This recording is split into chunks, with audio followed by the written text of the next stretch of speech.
दोस्तों, हमारे चैनल दर्पण ज्ञान सागर में आप सभी का स्वागत है। मित्रों, आज का विषय है कौन सा श्रृंगार स्त्री के जीवन का सुख छीन लेता है। मित्रों, एक बार माता पार्वती ने भगवान शिव से पूछा, प्रभु, श्रृंगार करना स्त्रियों के भाग्य को चमकाता है, पति पत्नी के प्रेम को बढ़ाता है, एक आकर्षण पैदा करता है, लक्ष्मी के आगमन का रास्ता खोलता है। लेकिन मैंने ये भी सुना है स्त्री का एक श्रृंगार ऐसा भी है जो स्त्री के जीवन का सुख छीन लेता है। आखिर वो श्रृंगार कौन सा है? फिर भगवान शिव कहते हैं, पार्वती, तुम ठीक कहती हो। अब मैं तुम्हें तुम्हारे प्रश्न का उत्तर देने से पहले तुम्हें एक छोटी सी कहानी सुनाता हूँ। इस कहानी को बड़े ही ध्यान से सुनो, फिर तुम्हारी समझ में ठीक से आ जाएगा कि स्त्री का कौन सा श्रृंगार उसके जीवन का सुख छीन लेता है। यानी सुख की जगह दुख आने लगते हैं, पति पत्नी के बीच में दूरियां बढ़ने लगती हैं, यहाँ तक कि रिश्ता टूटने का भी खतरा बढ़ जाता है। तो मित्रों, कहानी शुरू करने से पहले मेरा आप सभी से अनुरोध है कि आप हमारी कहानी में खो जाएं। उससे पहले हमारे चैनल को सब्सक्राइब करके बेल आइकन अवश्य दबा लें, जिससे हमारी हर वीडियो का नोटिफिकेशन सबसे पहले आप तक पहुंच सके और आप हमारी हर वीडियो से प्राप्त ज्ञान का अपने जीवन में लाभ उठा सकें। तो आइए कहानी शुरू करते हैं। भगवान शिव कहते हैं, पार्वती, बहुत पुरानी बात है। एक नगर में एक सुल्तान रहता था जिसके 3 छोटे छोटे बेटे थे। ऐसा लगता था कि वो किसी से भी पढ़ने वाले नहीं थे। इस बात से सुल्तान और उसकी पत्नी बहुत ही दुखी रहते थे। वहीं एक दिन एक जादूगर को इस बात का पता चला तो वो सुल्तान के पास आया और बोला, अगर मैं आपके बच्चों को लिखना पढ़ना सिखा दूं और उनको होशियार बना दूं तो आप मुझे क्या देंगे? वहीं जादूगर की बात सुनकर के सुल्तान तुरंत ही बोला, मैं आपको अपना आधा राज्य दे दूंगा यदि तुम मेरे 3 बेटों को पढ़ना लिखना सिखा दो। वहीं जादूगर बोला, इससे मेरा काम नहीं चलेगा। तो सुल्तान बोला, मेरे पास जितने भी शहर हैं उनमें से आधे शहर में तुमको दे दूंगा। वहीं जादूगर आगे बोला, मेरा काम इससे भी नहीं चलेगा। तो सुल्तान ने पूछा, तो फिर तुम्हें क्या चाहिए?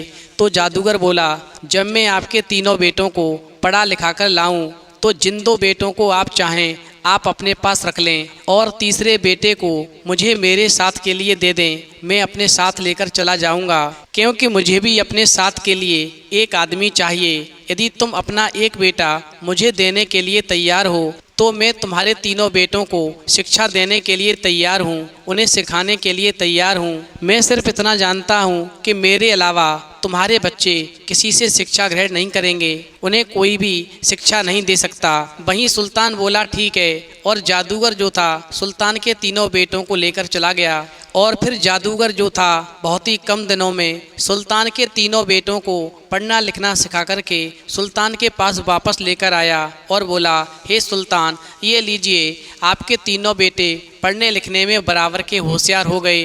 अब आप इनमें से कोई से 2 बेटे अपने लिए चुन लीजिए और तीसरा बेटा मुझे दे दीजिए।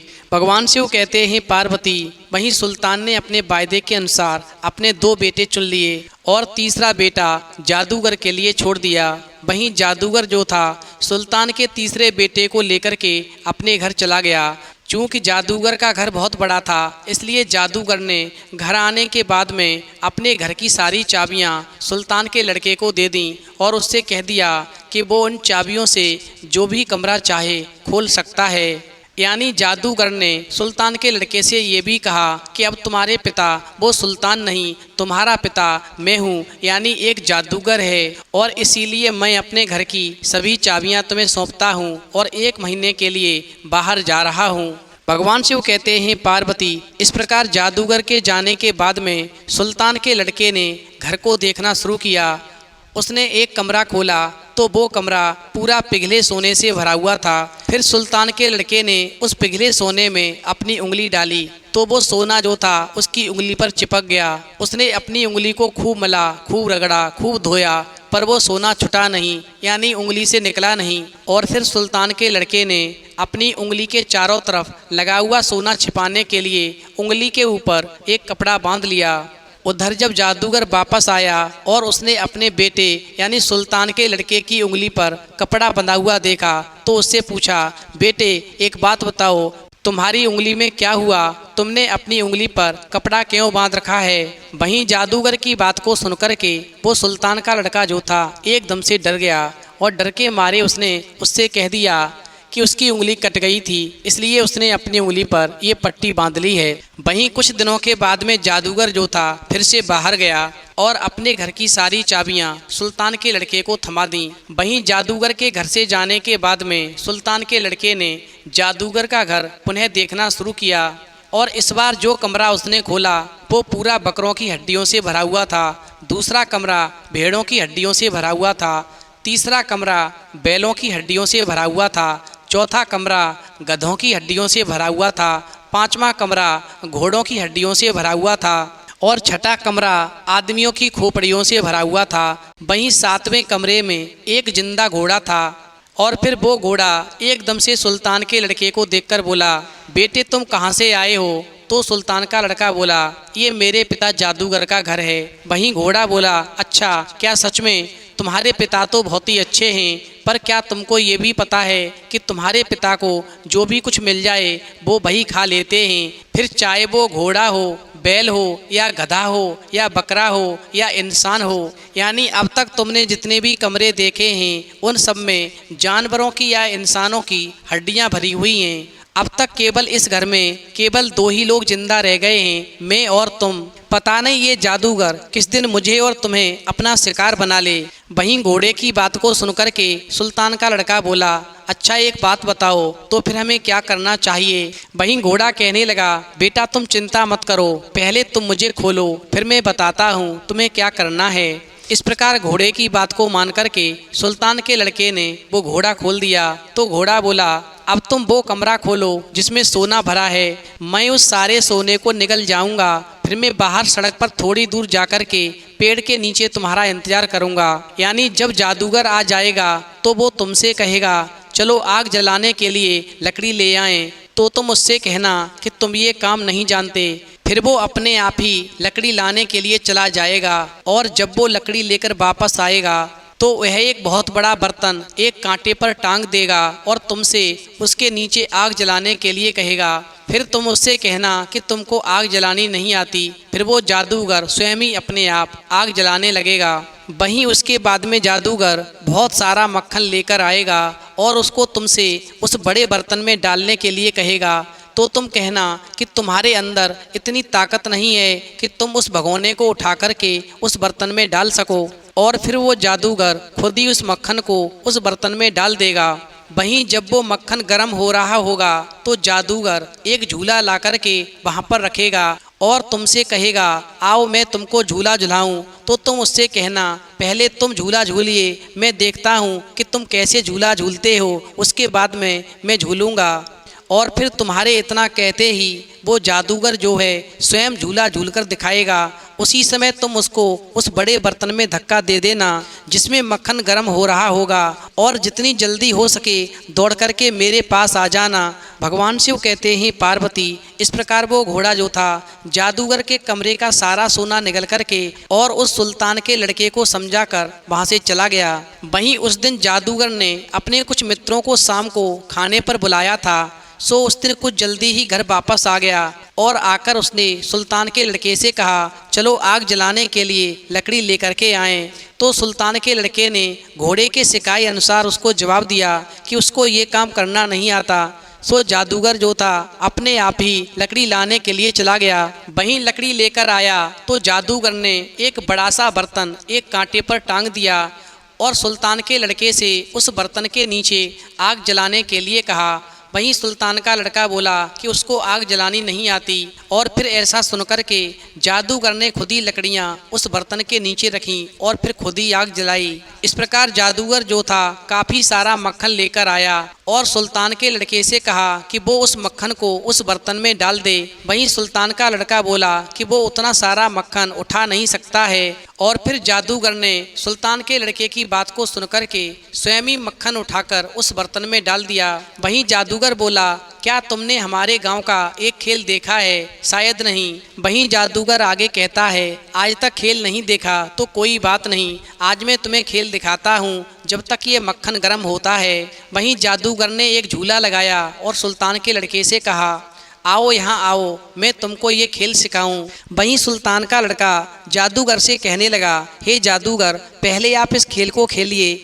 यदि पहले तुम इस खेल को खेलोगे तो मैं देख कर के जल्दी सीख जाऊंगा, उसके बाद में मैं खेलूंगा। वहीं जादूगर ने जैसे ही झूले पर बैठकर झूले को हिलाना शुरू किया तो सुल्तान के लड़के ने घोड़े के बताए अनुसार तुरंत ही उसको उस बड़े बर्तन में धक्का दे दिया जिसमें मक्खन गर्म हो रहा था, और वहाँ से तेजी से भाग कर के पेड़ के नीचे आ गया जहाँ पर घोड़ा उसका इंतजार कर रहा था। वहीं सुल्तान के लड़के को देख कर के एकदम से घोड़ा बोला, आओ जल्दी से मेरी पीठ पर बैठ जाओ, हम यहाँ से दूर भाग चलते हैं। वहीं सुल्तान का लड़का घोड़े की पीठ पर बैठ गया और फिर वो घोड़ा जो था हवा की चाल से दौड़ने लगा। उधर शाम को उस जादूगर के मित्र खाना खाने के लिए आए तो उनको वो जादूगर कहीं दिखाई नहीं दिया। तो उन्होंने इधर देखा उधर देखा, पर उनको जब कहीं पर भी दिखाई नहीं दिया तो जादूगर के मित्रों ने कुछ देर तो जादूगर का इंतजार किया। चूंकि उनको बहुत जोर की भूख लगने लगी तो फिर उन्होंने घर में कुछ भी खाने के लिए ढूंढा तो उनको आग पर रखे बर्तन में कुछ मांस खाने को मिल गया। वो मांस किसी और का नहीं, वो स्वयं जादूगर का मांस था। और फिर सबने मिलकर के उस जादूगर का मांस वहाँ पर खाया। वहीं खाना खा लेने के बाद में उन्होंने जादूगर को फिर से ढूंढना शुरू किया। चूँकि ढूंढते समय उन लोगों को घर में बहुत सारा खाने का सामान मिल गया, इसलिए वो 1-2 दिन तक उसी घर में रुके और सारा खाने का सामान खत्म कर दिया। वहीं जादूगर का काफ़ी इंतजार किया। जब जादूगर वापस नहीं आया तो उसके मित्र वहाँ से चले गए। उधर इसी बीच में वो घोड़ा जो था सुल्तान के बेटे को लेकर भागता रहा और काफ़ी दूर निकल गया। वहीं भागते भागते एक बड़ा सा शहर देख कर के वो घोड़ा वहाँ पर रुक गया और फिर सुल्तान का लड़का घोड़े से कहने लगा, चलो यहीं पर रुकते हैं और रहने के लिए यहाँ पर एक घर बनाते हैं। इस प्रकार सुल्तान के लड़के की बात को सुनकर के वो घोड़ा भी तैयार हो गया और उसने वो सारा सोना उगल दिया जो जादूगर के घर से निकल कर के आया था। और इस प्रकार उस सोने से सुल्तान के लड़के ने अनेकों नौकर चाकर, जानवर और जो कुछ भी उनको ज़रूरत थी वो सारा सामान खरीद लिया, एक अच्छा सा घर बना लिया। वहीं जब लोगों ने पड़ोस में एक बहुत बड़ा मकान, इतने सारे नौकर चाकर, जानवर और अमीरी देखी तो वो अपने सेठ के पास गए और उससे कहा कि ऐसा आदमी तो बहुत खास होना चाहिए जो हमारे शहर में आकर के जिसने नया बसेरा किया है, उसके पास में बहुत सारा धन है, हमें उससे अवश्य मुलाकात करनी चाहिए। और फिर ऐसा सुनकर के सेठ जो था, सेठ ने सुल्तान को बुलाया और उससे पूछा कि तुम कौन हो। वहीं सुल्तान का लड़का बोला, हे सेठ, मैं तो एक आदमी हूँ जैसे आप सभी हैं। वहीं सेठ बोला, क्या तुम कोई यात्री हो? तो सुल्तान बोला, हाँ मैं पहले यात्री था, चूँकि अब मुझे ये जगह पसंद आ गई है इसलिए मैं जीवन भर यहीं पर रहूँगा और इसीलिए मैंने यहाँ पर नया महल बनाकर तैयार किया है। इस प्रकार सेठ आगे कहने लगा, तुम सारा शहर घूमकर देखो, तुम्हें बहुत आनंद आएगा। वहीं सुल्तान का लड़का बोला, मुझे शहर घूमने में बहुत अच्छा लगता है, पर मुझे शहर दिखाने वाला कोई व्यक्ति चाहिए जो मुझे पूरे शहर को घुमा सके। वहीं सेठ को वो सुल्तान का लड़का बहुत अच्छा लगा, इसलिए सेठ उत्सुकता से बोला, चलो मेरे साथ चलो, मैं तुम्हें सारा शहर घुमा के दिखाता हूँ। इस प्रकार सुल्तान का लड़का और सेठ जो थे अच्छे मित्र बन गए। वहीं कुछ दिनों के बाद में सेठ ने अपनी बेटी की शादी उस सुल्तान के लड़के के साथ में कर दी। इधर जब सुल्तान के लड़के की बहू घर में आई तो उसने देखा कि मेरा घर तो राजघराना है, मेरे पति के पास में तो धन की कोई कमी नहीं है। वहीं सेठ के घर में एक दासी रहती थी जो सेठ की लड़की से बहुत जलती थी और एक दिन उसे किसी जादूगरनी ने बताया था, यदि तुम किसी धनवान राजघराने से किसी स्त्री के आँख का काजल लाकर अपनी आँख में लगा लो तो उसके घर की लक्ष्मी तुम्हारे घर में आ जाएगी। और फिर सेठ की दासी ने विचार किया कि जो मेरे सेठ की लड़की है वो बड़े राजघराने में है, उसके पास धन की कोई कमी नहीं है, मैं उसी की लड़की से उसी का काजल मांग करके लाऊंगी जिससे वो अपनी आँखों का श्रृंगार करती है। भगवान शिव कहते हैं पार्वती। इस प्रकार सेठ की दासी सुल्तान के घर पहुंची तो सुल्तान की पत्नी 16 श्रृंगार कर रही थी और उस समय पर अपनी आँखों में काजल सजा रही थी। वहीं सेठ की दासी ने सुल्तान की पत्नी से कहा, हे मालकिन, आपके पास में तो किसी चीज़ की कमी नहीं है, आप जो काजल अपनी आँखों में लगाती हो मुझे बहुत अच्छा लग रहा है, अगर आप मुझे दे दो तो आपका एहसान जीवन भर मानूंगी। वहीं दासी की बात को सुनकर के सुल्तान की पत्नी ने अपना वो काजल जिससे स्वयं अपनी आंखों का श्रृंगार करती थी उस दासी को दे दिया और दासी लेकर के वापस चली आई। भगवान शिव कहते हैं पार्वती सुल्तान की पत्नी ने काजल क्या दिया, उसके घर से तो लक्ष्मी ही विदा हो गई। पति पत्नी में विवाद शुरू हो गया। सुल्तान धीरे धीरे लक्ष्मी से हीन हो गया, उस पर गरीबी आ गई, जीवन में दुख भर गया। वहीं जब जीवन दुख से गुजरने लगा तो एक दिन सुल्तान ने अपने घोड़े से कहा, तुम्हारे सहयोग से मैंने एक बड़ा राजघराना तैयार किया, पता नहीं अब किसकी नज़र लग गई जो सुख की जगह जीवन में दुख भर गए। वहीं सुल्तान की बात को सुनकर के घोड़ा कहने लगा, तुम्हारी पत्नी ने अपनी आंखों में लगाने वाला काजल तुम्हारे ससुर यानी सेठ के घर में रहने वाली दासी को दे दिया है, और जो स्त्री अपनी आंखों में सजाने वाला काजल किसी और सुहागन स्त्री को देती है तो उसके जीवन में दुख शुरू हो जाते हैं, पति पत्नी में विवाद शुरू हो जाता है, लक्ष्मी घर को छोड़कर चली जाती हैं। और अब यदि तुम सुख चाहते हो तो माता लक्ष्मी का पूजन करो और गलती की क्षमा मांगो।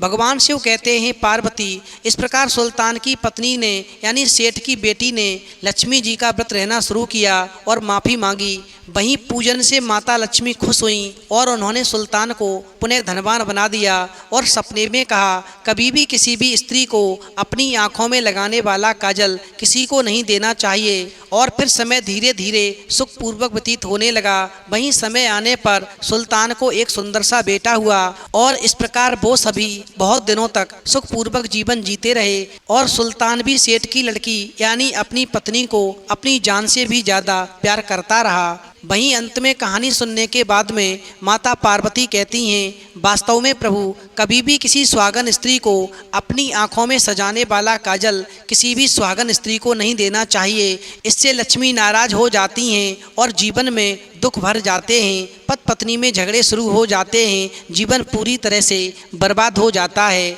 तो मित्रों यदि आपको कहानी पसंद आई हो तो प्लीज़ आप हमारे चैनल को सब्सक्राइब करें और भगवान शिव और पार्वती के लिए एक लाइक करना बिल्कुल न भूलें।